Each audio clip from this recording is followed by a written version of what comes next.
بسم اللہ الرحمن الرحیم۔ دورہ نحو کے آج کے سبق کے اندر ہم پڑھیں گے حروف استفہام کون کون سے ہیں اور ان کے کیا فنکشن ہیں۔ اسی طرح ہم یہ پڑھیں گے اسماء استفہام کون کون سے ہیں اور ان کے کیا کیا قواعد ہیں۔ حروف استفہام کلام عرب کے اندر دو ہوتے ہیں، ایک حل اور دوسرا حمزہ۔ اس کے علاوہ جتنے بھی ہوتے ہیں ان کو اسماء استفہامیہ کہا جاتا ہے، یعنی وہ اسماء کہ جن کے ذریعے سوال کیا جاتا ہے، جیسے من ہے، ما ہے، متا ہے، ماذا، ایانا، کیفا، انا، کم اور ایون۔ یہ آپ نے جو اسماء سنے ہیں ان تمام اسماء کو اسماء استفہامیہ کہا جاتا ہے، ان کے ذریعے سوال کیا جاتا ہے۔ سب سے پہلے آتا ہے من اور ما۔ من اور ما کے ذریعے جب بھی سوال کیا جائے گا تو کبھی انہیں مبتدا اور کبھی ما بعد کی خبر بنائیں گے، کبھی ان کو مبتدا بنائیں گے اور کبھی ما بعد کی خبر بنائیں گے، جیسے من ابو زیدن، من ابو زیدن، ما لونہا، تو آپ من کو مبتدا بنا دیں، ابو زید کو خبر بنا دیں، یا من جو ہے یہ خبر مقدم ہے اور ابو زید جو ہے اس کو آپ مبتدا مؤخر بنا لیں۔ اسی طرح ما لونہا کے اندر بھی ہم ایسے ہی کریں گے کہ ما کو مبتدا اور لونہا کو خبر، یا ما کو خبر مقدم اور لونہا کو اس کا جو ہے وہ مبتدا مؤخر بنا دیں گے۔ اور کبھی جو ہے من اور ما کو جو ہے یہ مفعول بہ بناتے ہیں، جیسے من اکرمتا، یہ سوال کریں من اکرمتا، تو من جو ہے یہ مفعول بہ مقدم ہو جائے گا اور اکرمتا فعل فاعل ہو جائے گا، فعل اپنے فاعل اور مفعول بہ مقدم سے مل کر جملہ فعلیہ خبری۔ اسی طرح کہا جاتا ہے ما فعلتا، تو ما جو ہے یہ مفعول بہ مقدم ہے اور فعلتا یہ فعل فاعل مل کر اور اپنے مفعول سے مل کر یہ جملہ جو ہے وہ خبریہ بن جائے گا۔ اگر عبارت میں من ذا کے ذریعے سوال کیا جائے، مثلا من ذا الذی یشفع عندہ الا باذنہ، تو یہاں دو ترکیبیں ہوتی ہیں، من کو مبتدا بنا دیں اور ذا جو ہوتا ہے ذا، اس کو اس میں اشارہ ذا جو ہے اس کو آپ موصوف بنا دیں اور بعد والا جتنا جملہ اس کو صفت بنا دیں، موصوف صفت مل کر خبر اور من مبتدا اپنی خبر سے مل کر جملہ اسمیہ خبریہ، جیسے قرآن پاک میں ہے من ذا الذی یشفع، من مبتدا، ذا جو ہے یہ اس میں اشارہ یہ موصوف ہو جائے گا، الذی اس میں موصول ہے، یشفع فعل اپنے فاعل متعلقات سے مل کر صلہ بن جائے گا، موصول اپنے صلہ سے مل کر جو ہے یہ جو ہے صفت بن جائے گی ذا کی، ذا جو ہے وہ موصوف اپنی صفت سے مل کر خبر بن جائے گا اور من مبتدا اپنی خبر سے مل کر جملہ اسمیہ خبریہ۔ دوسری ترکیب یہ ہوگی کہ ذا جو ہے اس کو بنا دیں کہ مبدل منہ، الذی اسی طرح تمام ترکیب سے مل کر جو ہے بدل بن جائے گا، مبدل منہ اپنے بدل سے مل کر یہ خبر اور من جو ہے یہ کیا جائے گا مبتدا اپنی خبر سے مل کر جملہ اسمیہ خبریہ بنے گا۔ اس کے بعد میں نے قاعدہ یہ اوپر لکھا ہوا ہے وائٹ بورڈ کے اوپر ہے کہ لفظ انا، لفظ انا یہ ظرف مکان ہے، چنانچہ اس کے یا لفظ انا جو ہے اس کے بعد جو ہے ما بعد اگر فعل ہو یا شبہ فعل ہو تو اس لفظ انا کو اس کا مفعول بہ بنا دیں گے، چنانچہ اسے ما بعد فعل یا شبہ فعل کا مفعول فی بنائیں گے، جیسے قرآن پاک میں ہے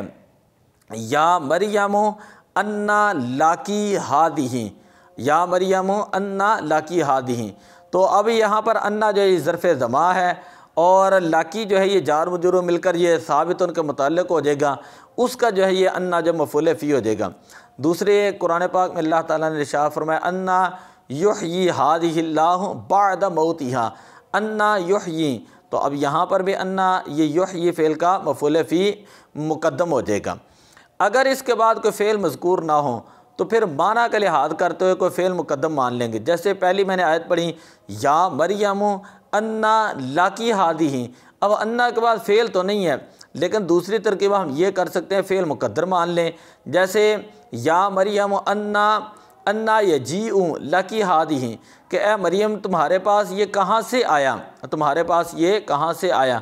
ایون کے ذریعے سوال ہو تو اسے مفعول مقدم بنائیں گے، جیسے ایو آیات اللہ تنکرون، اور کبھی جو ہے ایون جو ہے اس کو مبتدا بنا دیں گے اور ما بعد جو ہے سارا مل کر اس کی خبر بن جائے گا، جیسے ایو شیء اکل زید، ایو شیء اکل زید، ایو شیء مضاف مضاف سے مل کر یہ مبتدا بن جائے گا اور اکل زید فعل فاعل مل کر اس کی خبر بن جائے گا۔ اسی طرح کیفا، اگر کیفا کے بارے میں سوال کیا جائے، کیفا کے ذریعے سوال کریں تو پھر یہ دیکھتے ہیں کہ وہ افعال قلوب سے پہلے واقع ہے یا نہیں۔ اگر افعال قلوب سے پہلے واقع ہو، جیسے کیفا تظن الامر، کیفا تظن الامر، تو اسے مفعول بہ مقدم بنائیں گے اور یہ اس وقت مبنی پر فتح ہوگا۔ کیفا مفعول بہ مقدم، تظن الامر فعل فاعل اور مفعول بہ سے مل کر اور مفعول مقدم سے مل کر جملہ جو ہے فعلیہ خبریہ ہو جائے گا۔ اور اگر کیفا کے بعد افعال قلوب نہیں تو دیکھیں گے کہ اس کا ما بعد کیفا سے بے نیاد ہے یا نہیں۔ اگر اس کا ما بعد کیفا سے بے نیاد ہے، جیسے کیفا جاء خالد، تو اسے ما بعد سے حال بنائیں گے۔ اس صورت میں یہ لفظاً اور محلاً دونوں طرح منصوب ہو جائے گا۔ کیفا جو ہے یہ حال بن جائے گا، جا فعل اپنے فاعل اور حال مقدم سے مل کر جو ہے مقدم سے مل کر جملہ فعلیہ خبریہ۔ اور اگر ما بعد کیفا سے بے نیاد نہیں، جیسے کیفا انتا، تو اب اس صورت میں کیفا کو خبر مقدم اور انتا جو ہے اس کو مبتدا مؤخر بنائیں گے، اور یہ اس وقت لفظاً مبنی پر فتح ہوگا اور محلاً جو ہے یہ مرفوع ہوگا۔ مرفوع اس لیے ہوگا کہ کیفا انتا کے اندر کیفا جو ہے یہ خبر مقدم ہے، خبر مقدم ہے۔ ایک قاعدہ آخری ہے، وہ قاعدہ یہ ہے کہ اگر جملہ استفہامیہ میں متا، ایانا، اینا کے ذریعے سوال ہوں تو دیکھیں گے کہ ان کے ما بعد اسم ہے یا فعل۔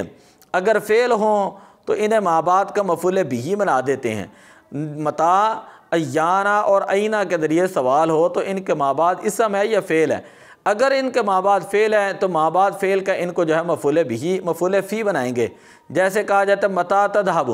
اب یہ متا مفعول فی مقدم ہے، تذهب فعل فاعل مفعول فی مقدم سے مل کر جملہ فعلیہ خبریہ۔ اسی طرح ایانا تسافر،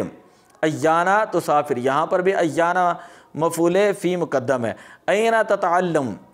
یہاں پر بھی اینا جو ہے یہ مفعول فی مقدم ہے۔ اور اگر ما بعد اسم ہوں تو انہیں کسی کے متعلق کر کے مفعول فی بنا کر، مفعول فی بنا کر خبر مقدم بنائیں گے اور ما بعد کو مبتدا مؤخر بنائیں گے۔ جیسے کہا جاتا ہے قرآن پاک متا نصر اللہ، اب یہاں پر متا جو ہے اس کے بعد نصر اللہ، یہ مضاف مضاف الیہ سے مل کر جو ہے یہ متا نصر اللہ مضاف اور مضاف الیہ سے مل کر یہ بن جائے گا مبتدا مؤخر، اور متا جو ہے یہ اس صورت میں مفعول فی بنے گا جو ہے ثابتہ فعل کے کر لیں، یا جس طرح بھی میں نے آپ کو کہا کہ اگر ظرف عبارت کے اندر موجود نہ ہو تو عام طور پر جو افعال عامہ ہیں، یعنی وہ افعال جو کثرت کے ساتھ استعمال ہوتے ہیں، جیسے وجود،